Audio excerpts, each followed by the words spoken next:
ont mis notre vie en danger et celle de nos enfants aussi. En 1988, le crack venait d'apparaître sur le marché. C'était une drogue populaire. J'ai rencontré les plus jeunes de la communauté. Je les ai interrogés.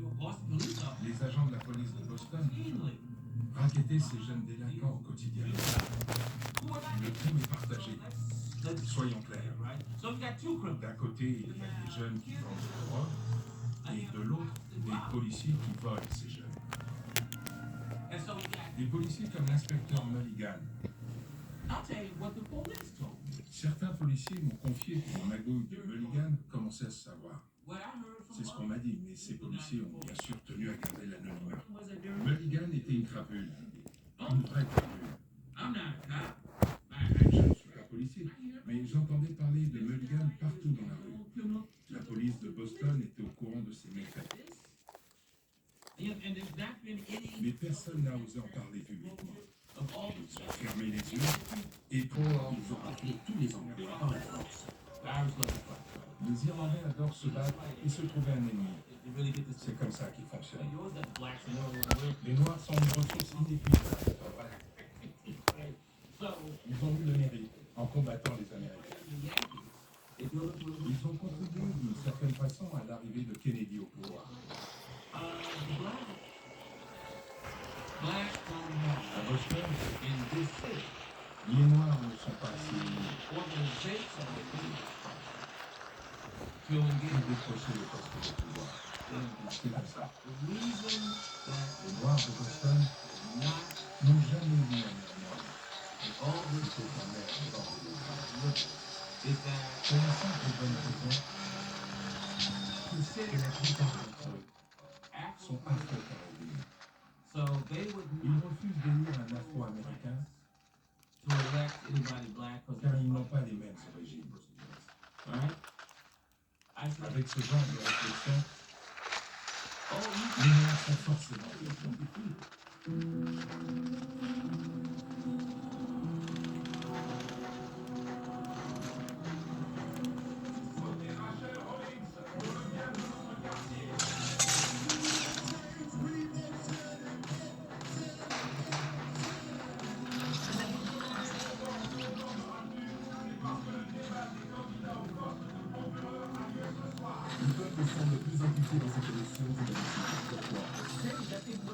parce que pour la première fois, plusieurs personnes de couleur se présentent à ce poste.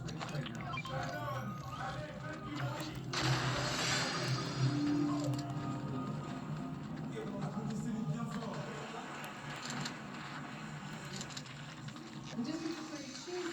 Le procureur a décidé de maintenir et de mettre fin à des questions judiciaires. Ces élus ont un immense pouvoir entre les mains. Notre système judiciaire est inefficace depuis longtemps. Avec les incarcérations massives, la discrimination raciale, l'opacité de l'impunité. Pour la première fois en 15 ans, la course au poste de procureur du comté de Suffolk est une vraie compétition. Et c'est tant mieux.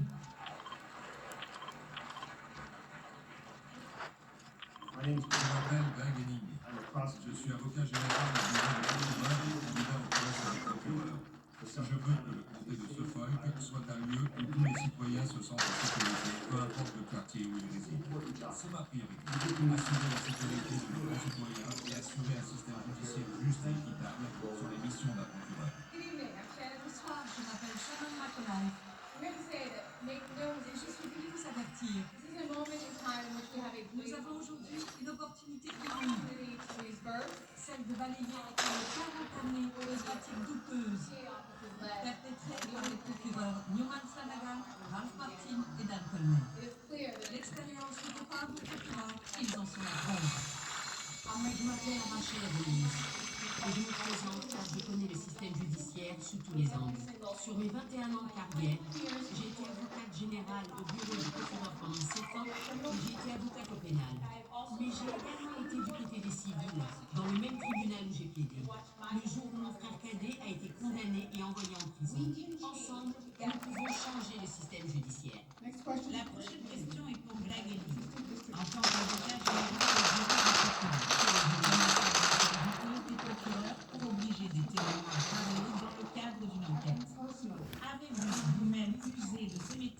pour influencer des témoins. Certainement pas. Jamais je ne menacerai des témoins et jamais je ne demanderai à mes collaborateurs de le faire en menaçant les témoins d'appeler les services sociaux et de leur retirer leur enfant. C'est illégal, je l'ai jamais fait. Personne ne devrait le faire. Je ne suis pas convaincue par cette réponse. Qu'entendez-vous par menacer? On peut obliger quelqu'un à témoigner avec une citation à comparaître. Car la personne n'a pas le choix. Sinon, elle risque de perdre ses enfants. Vous n'avez pas besoin de proférer des menaces explicites. Votre attitude parle d'elle-même.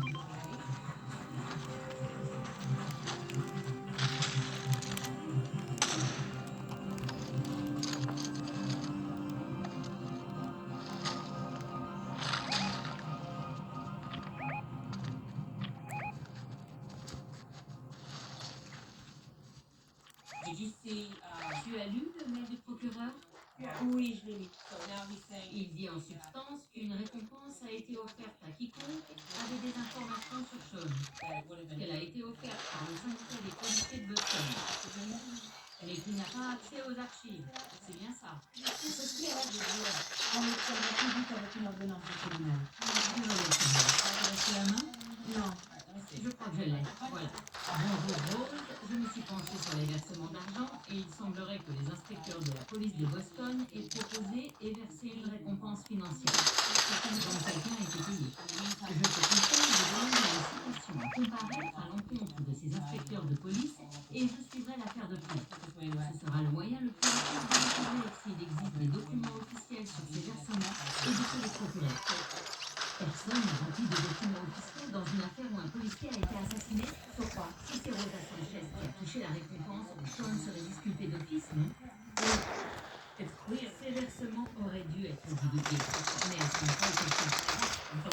Même si l'argent n'est versé qu'après le procès, comme c'est souvent le cas, ils sont tenus de le divulguer. Ils auraient dû nous dire qu'ils avaient promis une récompense.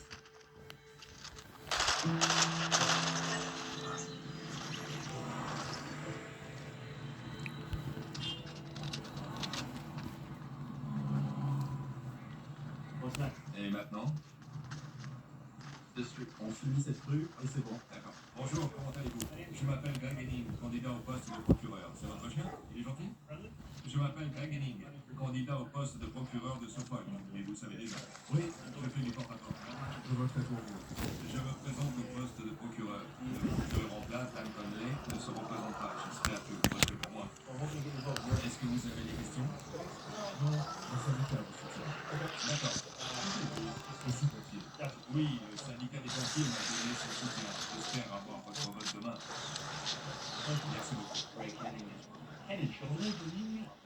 Se démarque clairement des autres candidats. Il est plus instruit, plus intelligent et plus expérimenté que les autres candidats. Il apporte du relief à cette élection. Plus que 3. Si Greg est lui il suivra les pas de Dan Conley. C'est intéressant car Greg Henning est considéré comme le candidat le plus conservateur de cette élection. Beaucoup de citoyens pensent qu'il va gagner. Simplement parce que la majorité des habitants de Boston veulent conserver ce statu quo où la loi et l'ordre prévalent. Henning compte sur le vote de la classe ouvrière blanche et des personnes de couleur les plus conservatrices.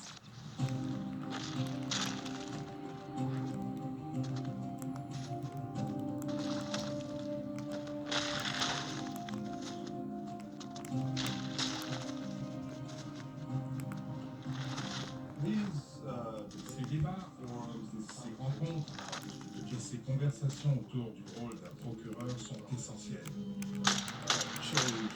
Car on veut faire bouger les lignes. Dans le monde du droit pénal, le procureur est celui qui a le plus de pouvoir. Tous ces discours sur la notion de sécurité publique sont basés sur des notions raciales. Qui sont les individus les plus dangereux? Qui doit être protégé? Et de qui? Quand on entre dans un tribunal et qu'on voit qui défend le point de vue de l'État, qui défend les accusés, qui place les gens dans la salle d'audience, qui distribue les documents et qui a le pouvoir de décider de l'avenir de quelqu'un, c'est presque toujours uniquement des blancs. Avec cette campagne, ce qu'on veut, c'est sensibiliser les gens. Discuter de l'incarcération massive et de l'inégalité raciale, c'est une chose. Mais aller par soi-même dans un tribunal et voir que les blancs détiennent le pouvoir et que les personnes de couleur non, c'en est une autre.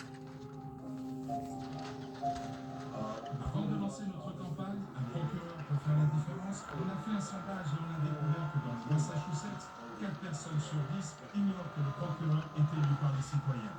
Je vous remercie d'être venus ce soir et d'être aussi nombreux à s'y reconnaître. Applaudissez bien fort nos candidats qui viennent rencontrer les citoyens presque tous les soirs. Si vous voulez dès à présent combattre l'incarcération massive, l'éclatement des noyaux familiaux et la distribution organisée de pincés, votez pour nous. Vous méritez un procureur non seulement conscient de sa mission de sécurité publique, mais aussi conscient du système inégalitaire dans lequel nous vivons et qui ne donne pas de seconde chance aux humains. We deserve a criminal. Vous avez le droit à un système judiciaire de veille notre richesse et notre race qui n'influence en aucun cas la façon dont on est jugé. Merci, une du procureur est une matière diversifiée dont nous sommes témoins ce soir. Et pour l'instant, ce n'est pas le cas.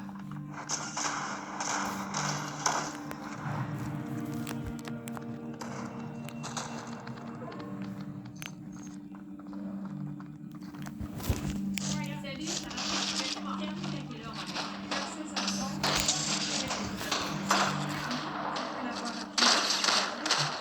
Ah, il est beau un verre de vin. Bientôt le verre. Non, celui-là mérite celle-là. C'est une pinte de vin, pas un verre. Tous ces immenses verres. Laisse maman, je m'en occupe. Alors, je crois qu'on devrait remettre les couvercles. Si quelqu'un veut de l'eau, elle est là. Un peu de salade? Non, merci. Comment va-t-il? Il va bien. Je l'ai eu au téléphone il y a quelques jours. Ça a l'air d'être quelqu'un de très gentil. Il est vraiment adorable. J'en suis sûre. Ils ont volé la vie de ce pauvre garçon. Oui, ils doivent payer. Exactement, ils lui ont volé sa vie. Ils savent qu'il n'est pas coupable. Je suis d'accord avec toi. Et ils le condamnent à la prison. Oui. Alors qu'il n'a rien fait, c'est peur de criminels. C'est pire que tout, c'est de la lutte pouvoir. Et pourtant, on ne les condamne pas. Si tu essayais, ils t'enverraient en prison. Oui, pour obstruction à la justice, ce sont des Et escrocs. eux, c'est pas obstruction à la justice? Tu as raison, c'est une très bonne question. Maman est montée. Attention, elle ne plaisante pas. Regarde le genre d'affaires que je défends. Je ne défends pas tous les innocents du monde. Il y a un tas d'autres avocats à la défense qui triment pour obtenir des preuves. Et parfois, ça peut prendre des années avant d'en arriver là où j'en suis avec eux. Parce qu'ils dissimulent des choses. Ce n'est pas normal. On devrait pouvoir avancer plus vite.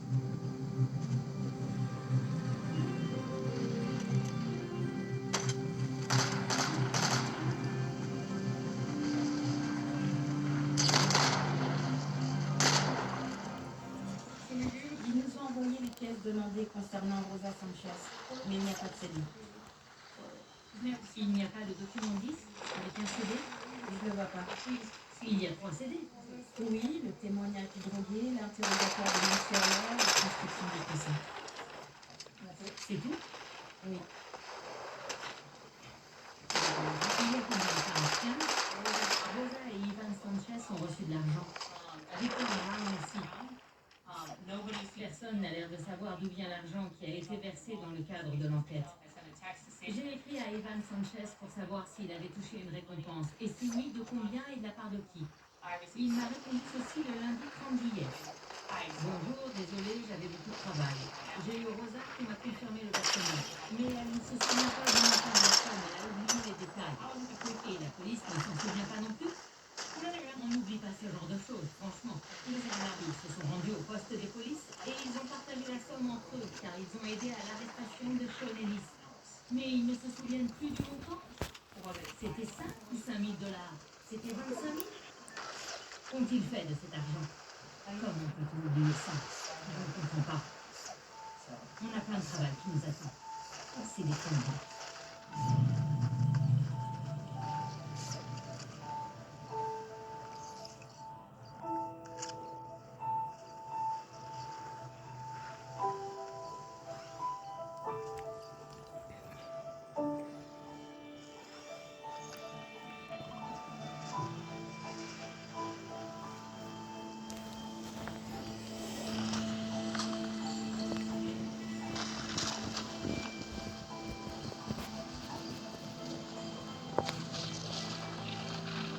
peux commencer?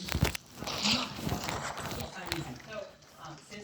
Depuis la dernière audience, nous avons appris qu'au moins un des témoins, Victor Brown, a touché $9 000. D'après lui, il s'est rendu au poste de police de Boston. Il a reçu cette récompense lors d'une cérémonie officielle qui s'est tenue au poste. À partir de cette information, nous avons enquêté pendant des mois. Nous avons interrogé la police de Boston.